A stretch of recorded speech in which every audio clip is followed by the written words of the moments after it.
شروع اللہ کے نام سے جو سب پر مہربان ہے، بہت مہربان ہے۔ قسم ہے سورج کی اور اس کی پھیلی ہوئی دھوپ کی، اور چاند کی جب وہ سورج کے پیچھے پیچھے آئے، اور دن کی جب وہ سورج کا جلوہ دکھا دے، اور رات کی جب وہ اس پر چھا کر اسے چھپا دے۔ اور قسم ہے آسمان کی اور اس کی جس نے اسے بنایا، اور زمین کی اور اس کی جس نے اسے بچھایا، اور انسانی جان کی اور اس کی جس نے اسے سنوارا۔ پھر اس کے دل میں وہ بات بھی ڈال دی جو اس کے لیے بدکاری کی ہے، اور وہ بھی جو اس کے لیے پرہیزگاری کی ہے۔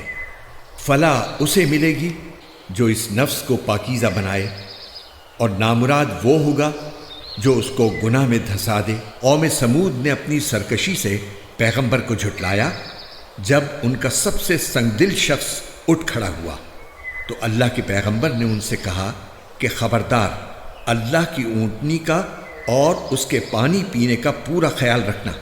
پھر بھی انہوں نے پیغمبر کو جھٹلایا اور اس اونٹنی کو مار ڈالا۔